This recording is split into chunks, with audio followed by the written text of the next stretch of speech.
Buddy, welcome back to another edition of Breaking Bet here. Kicking off week 10. This is probably one of the better slates we've seen in conference play so far. And we're really excited here. JohnnyVTV, along with my guy, John Bollman, kicking it off here on this April 18th. That is a Thursday. What's going on, John? How we doing, brother? I'm doing good, man. Yeah, lines came out, so kind of trying to get all this early research done as soon as possible.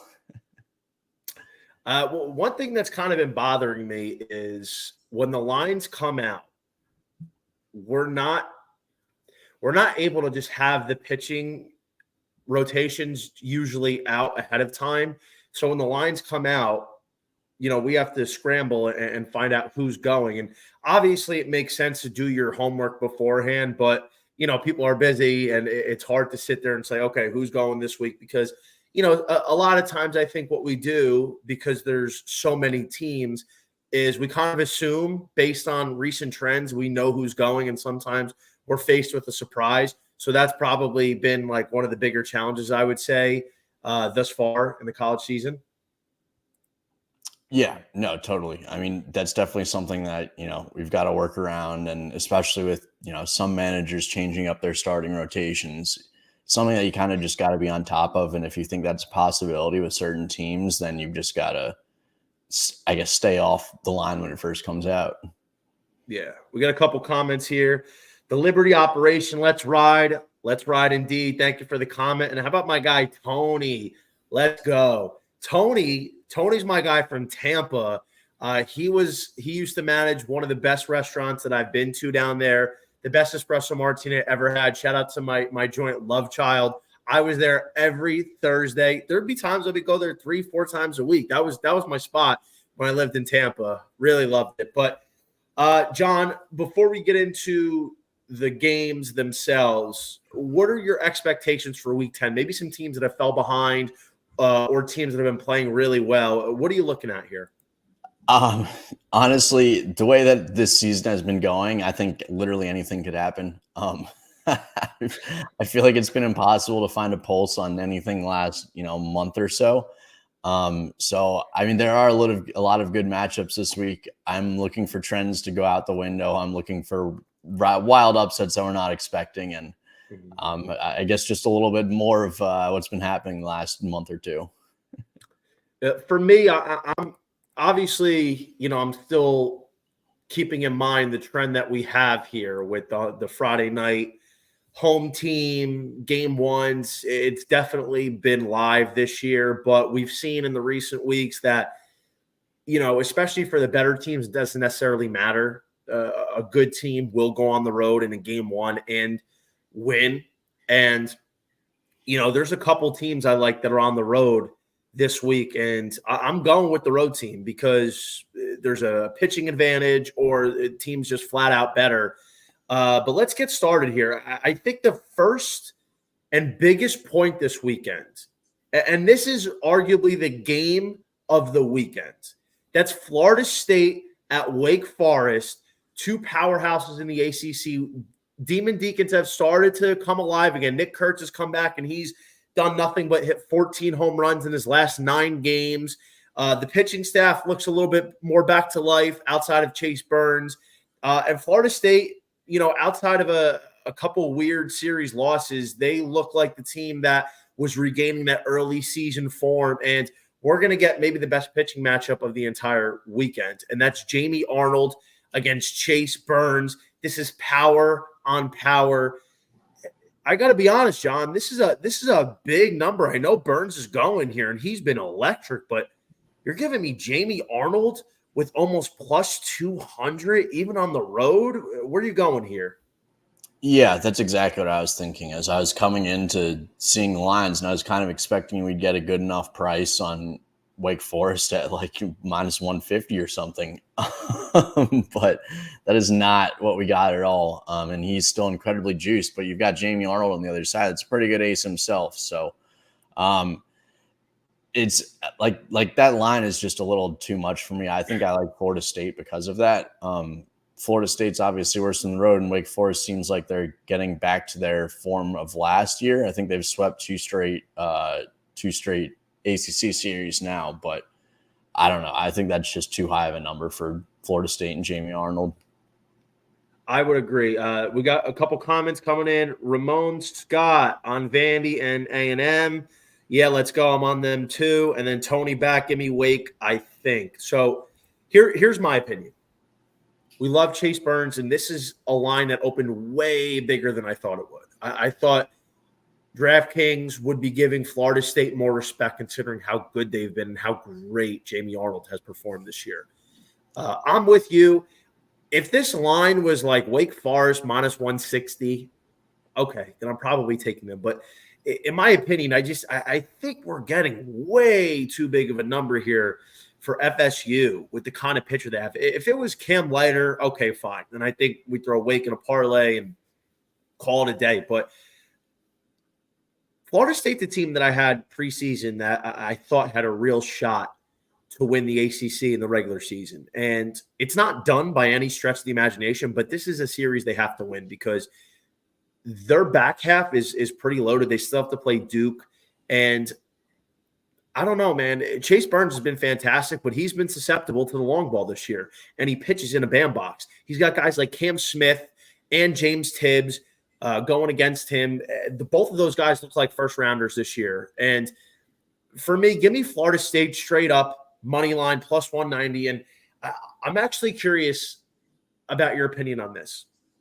We've seen a lot of times that a team will open up at a big number, and especially a guy like Chase Burns, overnight before first pitch, they get steamed even more. Do you think even more money comes in on Wake and Florida State has a shot to be north of 200, maybe 210? I don't think so. The way that I think it is, I would assume that everybody would be playing it in a parlay if they're going to do it. And I don't know if you'd get that much money to steam it the opposite way. And like I said, I thought it was out way higher in the first place. So I feel like it's got to go lower. I mean, I don't think it'll, that Wake Forest are still going to be heavy favorites here, but I don't think it'll go too much in the opposite direction. I would be surprised if Wake – I wouldn't be surprised if Wake gets bigger, but I would be surprised if they bloat out even more. I actually expect, like you, money and buyback to come in on Florida State because realistically, I think the Seminoles shouldn't be any bigger than plus 140, plus 150. So if you're able to grab Florida State now, I would definitely throw at least half a unit there. And just in case, for whatever reason, that parlay money comes in on Wake, then I would definitely look to get back in on FSU. Before we move off this game, where are you in terms of a total? Obviously, the couch is a small ballpark, and balls fly out of there. Where would you have to be in order to lay an under here with two great pitchers going? I mean, I would definitely lean the under here. I feel like we're going to get a very low number, probably around 10 and a half. I would probably play it around 11 and a half or 12 and a half, but we've seen these numbers open in the past. The books don't realize that Friday nights have way lower scoring totals than the other two. And it seems like this year they've kind of made that correction and the Friday nights are way lower. And then Saturday and Sunday it gets massive. So it'll be interesting. I don't think we'll get a number that will be playable, but I would lean the under. I wouldn't be surprised to see a 9.5, even a 9, because by now they know who Chase Burns is, and I think they're starting to get the hang of what Jamie Arnold's all about. He's got a fat ERA of 1.54. So I'm interested to see where this line opens up. I'm not in a rush to play the total just because it's hard to hit both. But to be honest, if you can get Florida State at plus 1.5, lay only maybe 110, 115, even 120, I think that's also a viable option because if we expect this to be a lower scoring game, which we do, then chances are State's going to be able to most likely cover a 1.5 run line. But we got Tony coming back in, got to parlay that Wake number with something else though. Yeah, not laying that straight up. And then our guy Crutch, friend of the show. What's up, guys? The first series you're talking about. It is. So you came in at the perfect time. But John and myself, we are on the Florida State Seminoles to grab the Friday night upset. And if they grab the Friday night upset, there's a very good shot they take the series and possibly even sweep, because I am not sold on Wake Forest just yet, even though they have looked good. All right, John, let's go to the next series here. Kick us off. Ole Miss, a sizable dog at Georgia. Georgia's been rolling. Ole Miss kind of had their Super Bowl last week with a series win they should not have had against Mississippi State in the Magnolia State rivalry. Minus 195, a little big for Georgia, even against Ole Miss. Yeah, I do think it's a little bit big, and that's kind of what's swayed me off playing them now. I do think they'll win, and I do think it's a good parlay piece, but maybe with something like Arkansas on the road, but it's a little heavier than I expected. I thought we were going to be able to play them straight, maybe minus 160-ish, minus 150-ish, but I guess books aren't giving Ole Miss much respect here, which is understandable, and Georgia is much better at home, so I would lean Georgia, and I don't mind them in a parlay, but I'm holding off for now. I put Georgia in a parlay. I like what the Bulldogs are doing, but 195 with the uncertainty at pitching they have. I don't know if Charlie Goldstein's back yet. He's been banged up the last couple weeks. If Goldstein is in, then maybe I would consider this. But like you said, I think the parlay piece is probably better. Got a couple more comments. We got Crutch in, took the words out of my mouth, Johnny, about Ole Miss last week. Yeah, a lot of people feel like that. And he said, Price scared me off Georgia, though. Like John said, yeah, I think it's hard to get behind Georgia. I'm expecting a couple more taters from our boy Charlie Condon. I am very heavily invested in him to win the Golden Spikes Award. And, unfortunately, Caesars the last couple weeks took off their market from their site. Not sure why. Not sure if we're going to get it back. That's the one thing. It's like imagine the MVP in the MLB gets taken off a book for 2-3 weeks, and you're kind of left in the dust. And it looks like Travis Bazan is going to be okay.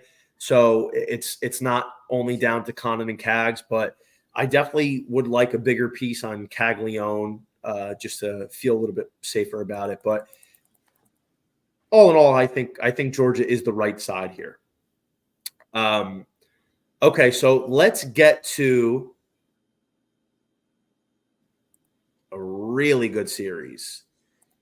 The Louisiana Lafayette Raging Cajuns, the red-hot Raging Cajuns currently pacing the Fun Belt. They're at Coastal Carolina. This is not only an entertaining series, one of the best we're going to have on the board, but this is monumental for the regular season champion.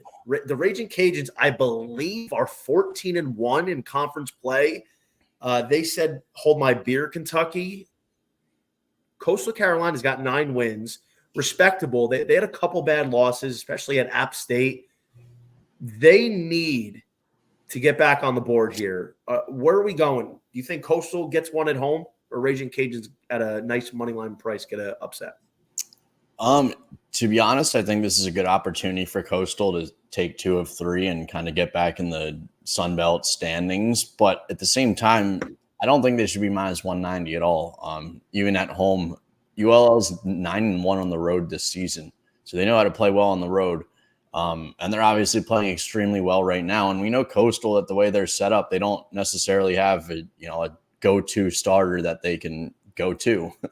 Whereas ULL has 3 very good starters, and they don't hit nearly as well as Coastal. But I feel like pitching is kind of what you need in these types of series.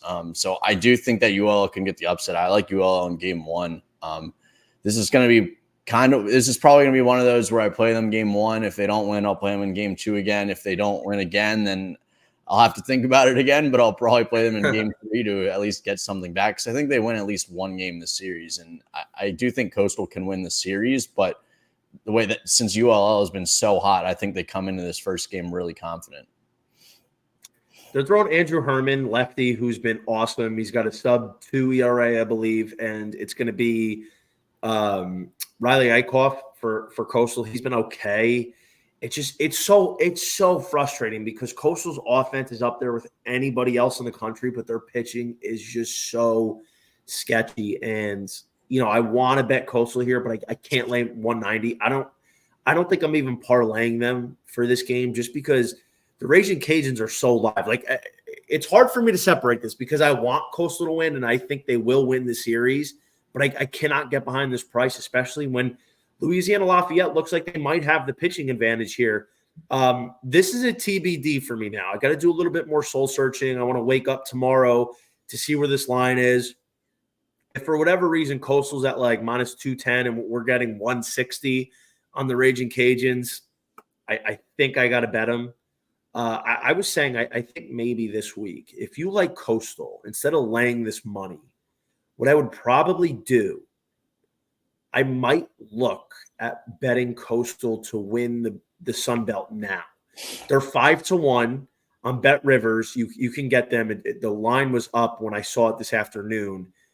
I think that's probably the better play than betting on Coastal straight this week, because if they take the series 2 out of 3, now they have 11 wins, and Louisiana Lafayette's got 15, which is still a big gap. It doesn't guarantee that Coastal is going to win the regular season by any stretch, but this would put a big dent in their chances because I think Coastal is going to finish strong. There's not that many teams in the Sun Belt that really scare me when it comes to playing against Coastal Carolina. They're their worst enemy. That's probably the approach I would go for this weekend. And, like I said, I cannot get behind 190. Let's go to my team here that's just been disappointing me into oblivion. Mississippi State Bulldogs hosting the Auburn Tigers. Mississippi State blew a 4-run lead in the 8th inning on game 2. They end up losing the series, and I was livid. So I took to Twitter. I was very frustrated. I apologize. It's just been that kind of stretch for me the last couple of weeks. Stuff like that's happening. But the guy who's just been so good is Cal Steven, and he's got the ball tomorrow. This has got to be Mississippi State, right? Auburn hasn't shown enough for us to back them, even at plus 110. Yeah, I think this line is going to skyrocket by tomorrow and by game time, to be honest. Auburn is 3 wins? I think they're 18-17 with 3 wins in SEC this entire year. They go on the road where obviously it's even harder to play, and they have one decent Friday night starter, but then it really falls off. Mississippi State's got the starting pitching now. I never thought I'd say that, but they've got good pitching. And yeah, they lost last weekend, but I think that was more of anything could happen in a rivalry matchup. One team could have 5 wins all season, one team could have 30 wins, and you could still say that anything could happen in those rivalry matchups. So I definitely like Mississippi State here. Me too. Minus 140, I think it's a get now price. I wouldn't wait on it too long. I would definitely do it before you go to bed.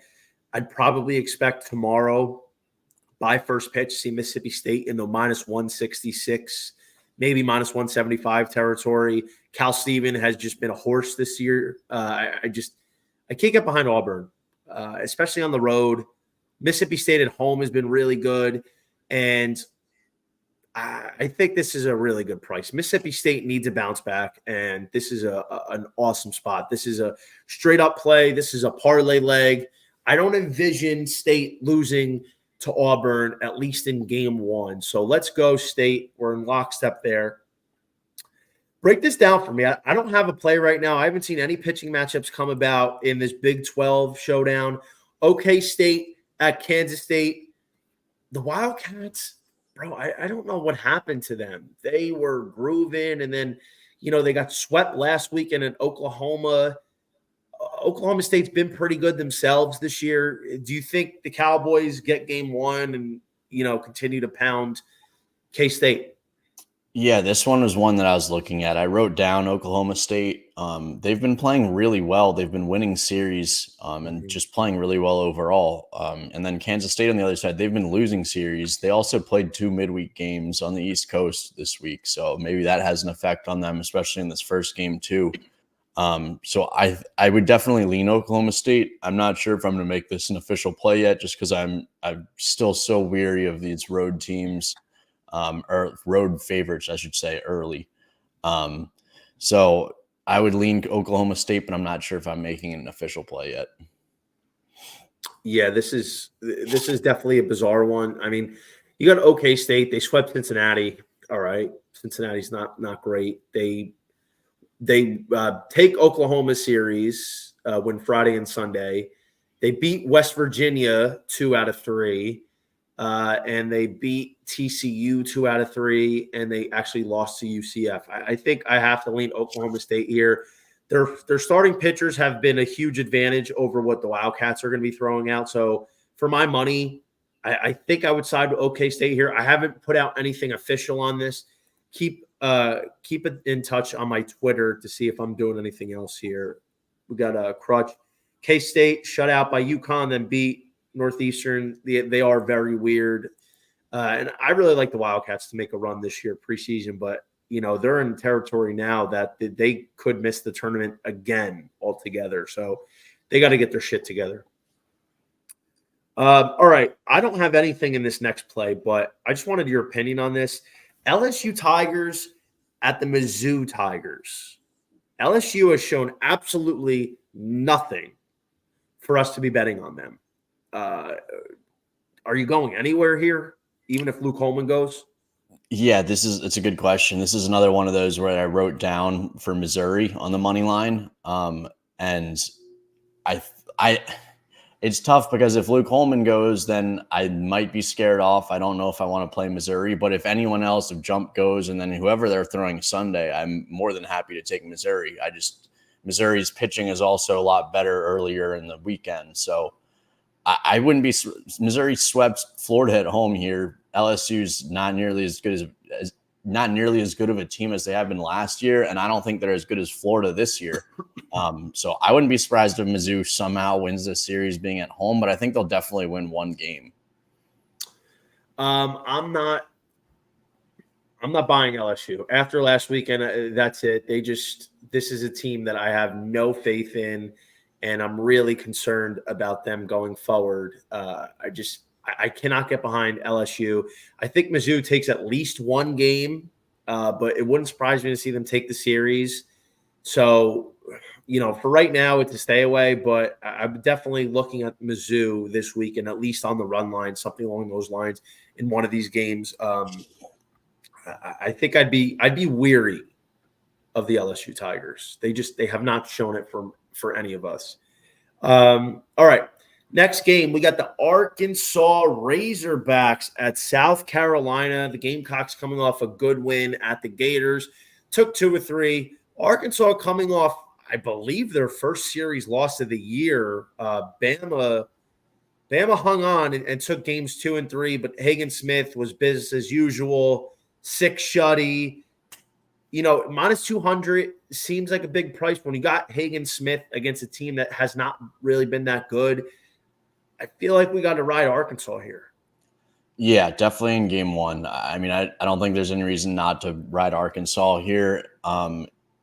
South Carolina worries me though, because I feel like I can never get a pulse on them. They do play well. They win road series. They win home series. And I wouldn't be surprised if I think South Carolina will win at least one game, either Saturday or Sunday.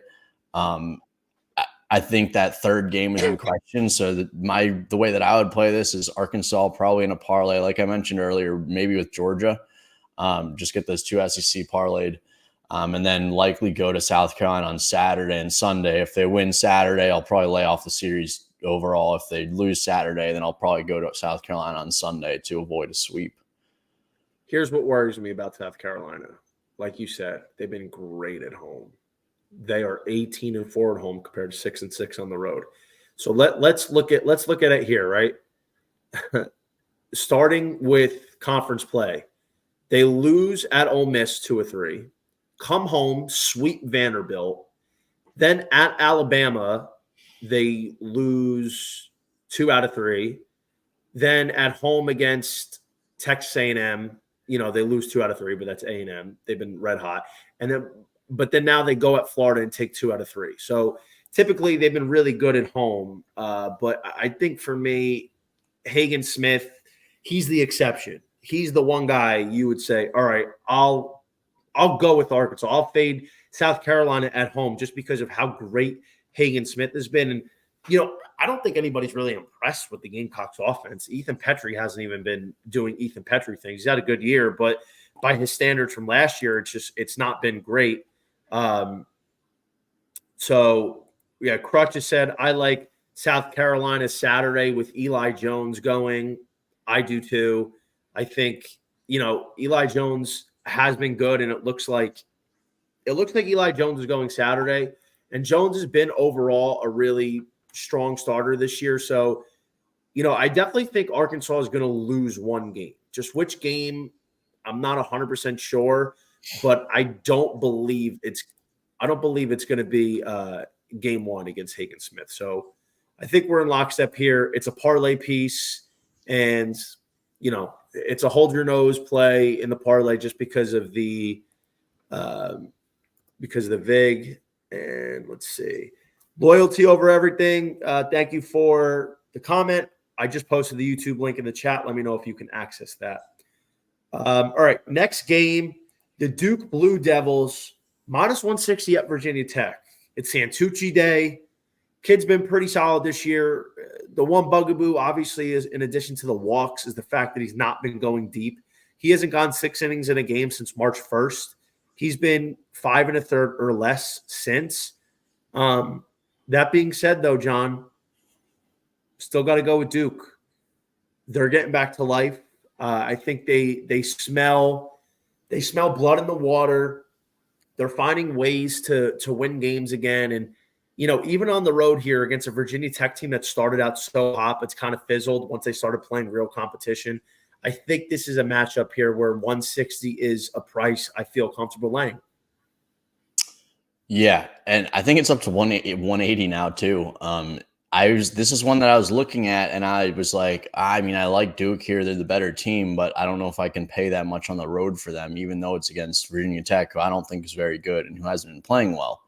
Santucci, the good thing about Duke is Santucci doesn't need to go deep, right? Because they've got such good bullpen. But yeah, that definitely does worry me that, he's also pitched worse on the road this season. So it worries me at that number. I've got it written down. It's one of my leans. I'm not sure if I'm going to play it, but I definitely would lean Duke here. Yeah, I'm official on Duke. I think 180s, we're getting into that territory where I probably wouldn't play it straight. I'd say if Duke gets to 190, I wouldn't play it. I think 180 is probably like right on the edge of that cutoff. Just because, like you said, Santucci, even if he goes 5 innings, they have so many bullpen pieces. And forgive me if I'm wrong, but I think Virginia Tech is a relatively big park. So, I don't love the Hokies offense. Carson DiMartini is really good. They got a couple other bats, but I feel like when Santucci's on, he's unhittable. But they have so many guys that could come in and do damage control while their offense is still able to score some runs. They took it to Miami this past weekend. Give me the Duke Blue Devils. All right. Last highlighted series that we have is the Tennessee Volunteers at the Kentucky Wildcats. The Vols with Chris Stamos, a guy who's making his second start as a Friday guy, even though he's more of an opener at Kentucky. They're the favorite against the Wildcats, who are 14-1 in conference play. They're leading the SEC regular season in both divisions. The thing has been Kentucky was blessed, just absolutely blessed with a layup front half of their schedule. And in the back half, when they start playing real teams, guess what? They got lucky again because most of their tough opponents, they get to play in the friendly confines of their own home ballpark. I don't know. I didn't expect Kentucky to be as good as they've been despite having a great schedule. But, it's just been a little bit ridiculous here. You think the Wildcats take game one? This might be the only one that we're on opposite sides of today, I think, because I just don't like. I think Tennessee is good. I think Tennessee's a better team, and like you mentioned, I didn't think Kentucky was going to be that good coming into this season, and they have had a ridiculously easy schedule to start. But I just think that them being home is massive here. Also, Tennessee the past few years has been way better at home, just overall. And when they struggle, it's been on the road. Like they lost that series to Alabama on the road. So I think there's good value on Kentucky at plus 120. I think it should be closer to even, to be honest. And Kentucky, that's the thing, is Kentucky just keeps proving me wrong. So I'm tired of betting against them. I'm just going to bet on them from now on. Yeah, I get a little bit concerned betting against them, but I'm going 150. I'm in agreement with you. I feel like this should be a little bit closer to pick 'em. Maybe the Vols are minus 130, Kentucky even money. I feel like that'd be a little bit more fair. So in my opinion, though, Tennessee's offense is just so good that if Stamos can just keep his team in the ball game, and here's the thing. I believe Tennessee wins at least one of the first two. If they don't win tomorrow, then I'm going to go back to them with Drew Beam. And Drew Beam has been a lot worse on the road, I understand. But I just don't see Tennessee losing the series to Kentucky. I think the Volunteers were a team I have a lot of questions about pitching-wise. They've been a little bit unfortunate with the injury to A.J. Russell. A.J. Causey got beat up, and I don't know if he's hurt or it's just performance that they took him out of the starting rotation. I think Tennessee is going to make a run this year, but I do think their pitching is going to be the thing that holds them back, because if you look at what they've had the prior 2 years in 22 and 23, it's a massive drop-off. Massive. But nevertheless, I feel like Kentucky, while they've played really well, hats off to them, they've gotten a little bit lucky. And I think the Volunteers are going to come to play. I think they take the series. This would be a perfect example of me. If we had series prices, I wouldn't play a single game straight up. I would just take Tennessee on the series if we could get it. I would lay it to 150, maybe even 160 if there was such a market that existed that I've asked for 10 times in the early part of the year. But, I'm gonna bet against Kentucky. Maybe they prove me wrong. And if they do, you know what? Hats off to them. They've played a lot better than a lot of us expected. It's odd because I don't think they have a first rounder on that team. They don't have one star. They don't have even somebody that's comparable to, like, I don't know, give me an example, like a Blake Burke. And Blake Burke's a dog, but Blake Burke's not like a perennial top 10 candidate. He's right now, I would say, worked his way into the first round. They don't even have one of those guys, or even have a Christian Moore, for instance. So it's hard for me to just get in line with that they're very reminiscent of the SEC version of Duke.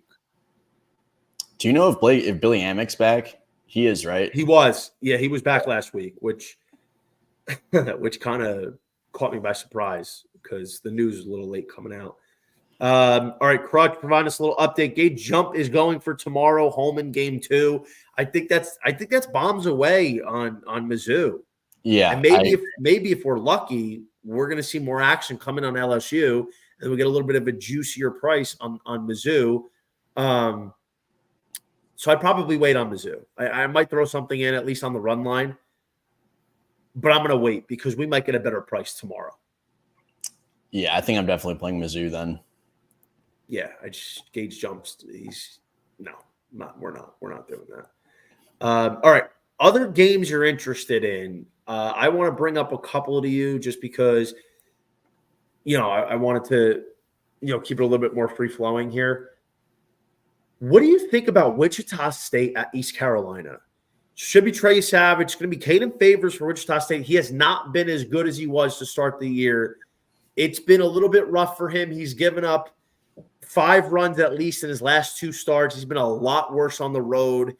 And for me, that was the big factor because he hasn't been as good on the road. And Wichita State right now is plus 240 at East Carolina's minus 330. And obviously you're not laying that even with Trey Savage, but that's a parlay piece. And do you find yourself willing to back East Carolina again with Trey Savage, even against a really solid mid-major guy in Caden Favors? Yeah, this is one that I was thinking about the under, but I feel like it's because ECU, they never hit on Fridays either.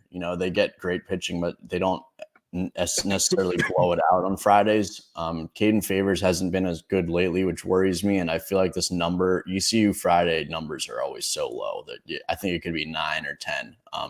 So I don't know if I'll be scared off the under because of that, but I definitely like ECU in a parlay.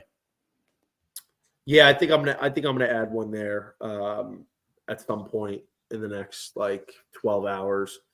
All right, what about West Virginia plus 120 at Texas Tech? Aiden Major should be going for WVU. They're plus 120. Tech's minus 150. Both of these teams can hit. The pitching, even with Major, who hasn't been as good lately, it's been a little bit worse on the road as well. Against a team like Tech that can really score in Lubbock. I was thinking, what are you feeling? Yeah, I think I like West Virginia, to be honest. I was not a big believer in them coming into this year, and I wasn't as big of a believer even 2 weeks ago, but they got JJ Weatherholt back, and even right before they got him back, they were hitting like crazy. They've got two really good starters on Friday and Saturday. I'm not sure the guy's name on Saturday, but he's been dominant this season. So I think and then Texas Tech, right there, they don't have too good of pitching, and they've kind of got three starters in a sense. So I would lean West Virginia at plus money. I think that they can get it, and I would lean them earlier in the series because their pitching really falls off. And not like Texas Tech is as great pitching later, but it's solid throughout. Whereas West Virginia is really falls off after their top pitchers. But I think at plus money, that's a good look. For me, I think this is another example of maybe wait on it because Texas Tech might end up getting more money.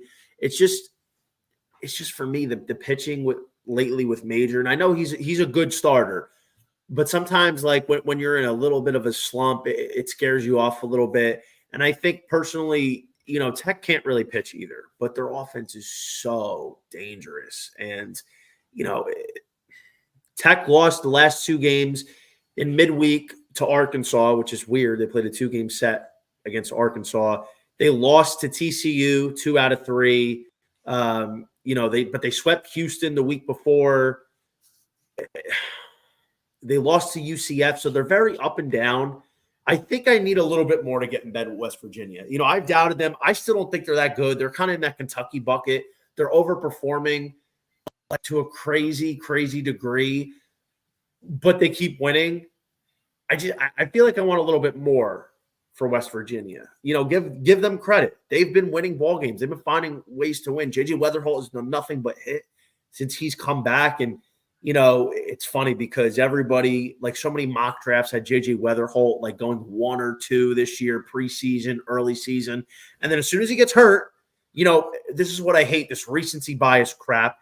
Travis Bazzana has been killing it, no doubt, and Condon's been unbelievable. But as soon as Weatherholt gets hurt and these guys are killing it, then Weatherholt in certain mock drafts midseason sliding down to 7 or 8 overall. What happened? He got hurt. Well, we know the guy's a dog.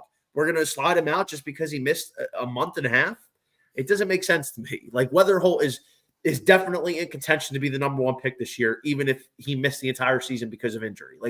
It doesn't make any sense. And now he's back, and I'm sure we're going to see him keep raking. And it looks like WVU is probably headed for the NCAA tournament and maybe even going to be a host if they keep winning at this rate. So, I think WVU is going to take at least one of the first 2 games. I feel like Tech at home on the Sunday, maybe for the series, that could be a play, but that's TBD. Another really good Big 12 showdown, TCU at Texas. Battle of disappointing teams. TCU is only getting even money to Texas's minus 130. I personally am going to stay off of this, even though I want to get in. It's the battle of disappointments. You got a side here? I would lean TCU just because I'm not a believer in Texas at all. Whereas TCU, even last year, TCU kind of started the season really hot and then had a really low spell in the middle and then really turned it on again, made it to the College World Series. But I just don't know. I wish there's a little more plus money there. Plus 120, I would probably take TCU, but I think plus 100 is around good number. Also, Texas always loses their first game of the series. Even when LeBaron Johnson's pitching and now without him, I believe they lost the one last weekend too against BYU. So I would lean take TCU, but I don't know if I'm going to play it. Yeah. All right, we got two more here. Washington State at Arizona. Arizona's been red hot. I played them a lot early in the season, and this was like the one team I couldn't figure out. I bet them, they lose. I bet against them, they win. And the reason I would always bet them on Friday night was just the emergence of Jackson Kent, the left-hander. He's been sensational. He's sub 2.5 ERA. The kid looked like a legitimate Friday night starter. And, Arizona has the makings of a team that you might have to look out for them in the next 2 months, because it's a team that, despite not being as good as last year, finds ways to win. Their offense is very good at just putting the ball in play. That's what they do. But they're going against, if I'm not mistaken, Grant Taylor of Washington State, who's had a phenomenal year in his own right. It's Pac-12 baseball. It's very strange. And Arizona's minus 200 to Washington State's 154. If you would play this game, how would you go about it? Yeah, I like Arizona in a money line parlay here. Washington State started off as it seemed like a legitimate upset contender in the Pac-12, and then they've lost series. They just got swept at home to California. They lost the series to Stanford, and then they lost the series to Washington. So that's really bad in Pac-12 play, this run. And Arizona, I know they lost midweek. They crushed me midweek against Grand Canyon, losing that game. But I think their starting rotation is really good, and I think they're starting to get really hot. And I don't think Washington State's like 1 or 2 games over 500 now. Like I said, really bad losses in the Pac-12. So I like Arizona in a money line parlay. I think I have it with Nebraska, I want to say. But got to double check there. This is why it's so frustrating, right? This is Grant Taylor's last 3 starts at Washington. Complete game shutty, 1 hit, 17 walks, 17 strikeouts, no walks. Then the next game at Stanford, which I was on Washington State, and of course they melted down in the 9th inning. 6 innings, 3 hits, 1 earned, 3 walks, 4 Ks.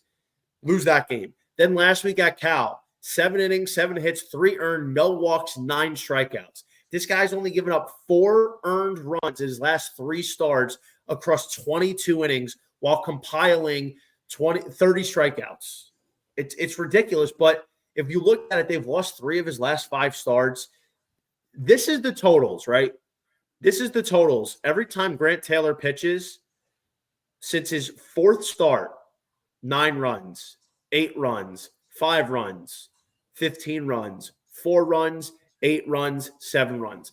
Combined with Jackson Kent, I think maybe the best play for me is possibly an under. If we're getting 10.5, I don't know what it's going to be at, but Grant Taylor's been a very underrated pitcher this year, as is Jackson Kent's been. So maybe because of, the hot streak Arizona's on, that they can score, that we see like a 10.5, maybe an 11. I'd probably look to the under in that case, just because we're getting 2 great pitchers that have been dealing.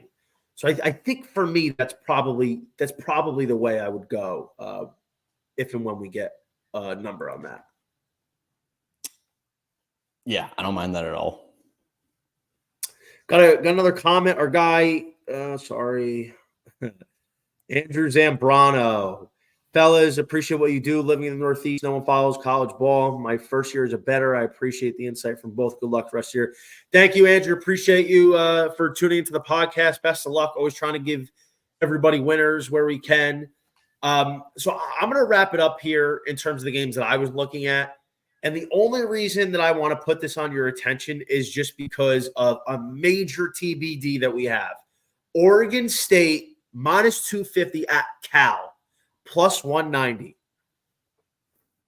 The only reason I bring this up, if we see Travis Bazzana miss at least Friday's game, I think taking Cal at plus 190 is not a bad play at home. Even against the 8 of May. Bazzana we've seen Oregon State's missing so much of their lineup for most of the year. Brady Casper, Trent Caraway, I think Micah McDowell's missed time. Now Bazzana might be out. They're optimistic about him not missing long-term. that they're saying as long the swelling in his left hand, when it goes down, will come back, and it could be as soon as this weekend. But let's say he misses Friday. Are you getting in on Cal plus 190? No, I'm so over Cal, dude. I made so much money on them the first like the non-conference schedule essentially, and then the first week of Pac-12 play. And ever since then, they've been awful. And then I finally decided to fade them last weekend. And when they're on the road, I think it was against Washington State. It's like Washington State sadly is going to win one of these, and I got beaten all 3 games fading them. So I couldn't. They weren't winning when I was playing them. They weren't winning when I was fading them. I'm just so far done with California at this point. Yeah, the West Coast teams, dude, are definitely he's safe. There we go. Sorry. I'm also watching NC State, UNC. NC State was leaving like a small village on the base paths. They let UNC hit a home run by Casey Cook, and it was 4-2, and now it's 5-4 NC State. And we're only in the bottom of the third. We're already at 9 runs. I think this thing is going to soar way over, way over. Okay. That does it for me. Do you have any other games that you wanted to at least talk about? I don't think so. That we covered a good amount of the games that I was looking at already, to be honest. Before we get out of here, I wanted to gauge your interest, and we got news real quick. The Texas A&M game has been rained out tonight, which really sucks. So, if you played A&M, which I had them in a parlay, yeah, you got to wait till tomorrow. It starts at 11 a.m., which is a little annoying, but I don't think they carry over. If you have an existing parlay, because it's doubleheader, I don't think it carries over, does it? I'm not sure about parlays. I know money lines do. I've had money lines carry over, and then I guess it's the first game of the series. I mean, the thing that really bothers me about that is the game carries over, and then you can't bet on the second game of the double. They don't give doubleheader lines, so it's just like it's brutal. The most frustrating thing in the world. You're stuck in betting one of the games, and then you can't come back and bet the second if, say, that team loses. So that stuff really bothers me, to be honest. But doubleheaders suck, dude. They're terrible. I hate doubleheaders so much. Games that you want to play them on too, because it just ruins both plays. It's so frustrating. And maybe I was wrong. Maybe I didn't. Somebody could correct me. I didn't check the weather, but maybe they're playing Alabama, right? Apparently it's raining too much in Chicago to play the Cubs game. It's raining too much in Alabama to play the A&M game, and now it's raining too much in Nashville for them to continue that game. That game is in rain delay, so was the weather bad all day that they couldn't move the game up?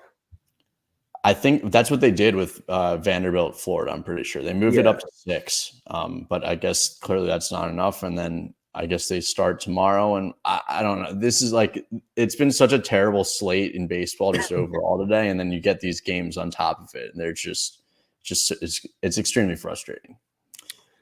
Yeah, I completely agree. It's crazy. But I did want to ask you real quick before we get out of here about the futures. We've seen a lot of teams get steamed. Like Arkansas was 11-1 this year on the open. Now they're 5-1.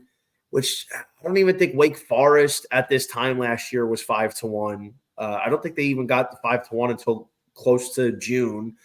A&M's right behind them at 550. Tennessee's 8-1. 3 teams under 8-1 or under.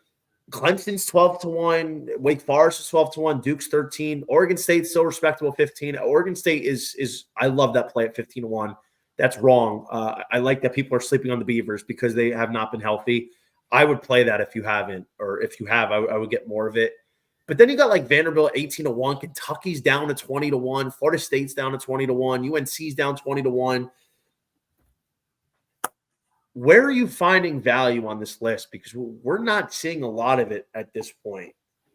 Honestly, right, like this time of year, I hate betting on futures because I feel like we're too far away from the end of the season to see like which teams are about to get hot and like we're too close to the beginning of the season where we like know what teams are good right now. So like this is the point where I just lay off. I also was on way too many futures last year, so I'm kind of just taking it easy, and around like maybe conference tournament time, regionals time, I know we won't get nearly as good of numbers, but that's kind of where I look to see these teams because a lot of it's about who's getting hot at the right time, right? So, yeah, I won't play any futures at this point. Let me tell you something, though. And this had to happen the last day or two because I didn't notice it until just now. Dallas Baptist has moved back to 50-1 because of their last 2 weeks that they've been subpar. Very surprised that they've had a jump from about 35-1 back to 50-1. You don't really see that after only 2 weeks. So I'm very surprised. Baptist is a team that I feel like I've seen a lot on. I don't really foresee them losing that many more series to close out the year. I think DBU at 50-1 is looking pretty good. But the thing is, I get excited because I personally don't think DBU is going to win. I don't think they're good enough. But it's interesting if you get them at 50-1. And our boy Crutch said he took them at 75. Crutch, where'd you take them, buddy? Let us know. I think, if you can get Baptist, the only reason I would say this is because if they get a favorable draw and they're a team in the Super Regional, Baptist, for my money, is just like a portfolio builder. That's like if you have a good amount of money on Baptist and you have some good equity in other teams, now you're in a position where you're comfortable.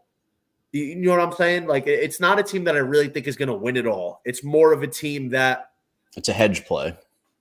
Basically, it's basically a hedge play because we've seen if you get a favorable regional, dude, Baptist is good enough to get out of there, especially with a Friday guy like Ryan Johnson, who's been unbelievable this year. Their offense is good enough. They have a couple good bullpen arms. Nick Wilson's a dog, closer role. So DBU interests me there. Coastal 70-1, I think, is interesting. The pitching is always going to come back to bite them, though. I don't know if Coastal's got enough to win, but I think they could get there. Mississippi State at 90-1, I like, even though their bullpen's kind of a disaster. We've seen it in recent years. Look at LSU last year. Look at Florida. A team could have one or two really good starters, and their bullpen sucks, but their bullpen figures it out at the end of the year. We've seen that all the time. And State's 90-1. That's way too big. State, in my opinion, should be 65-1.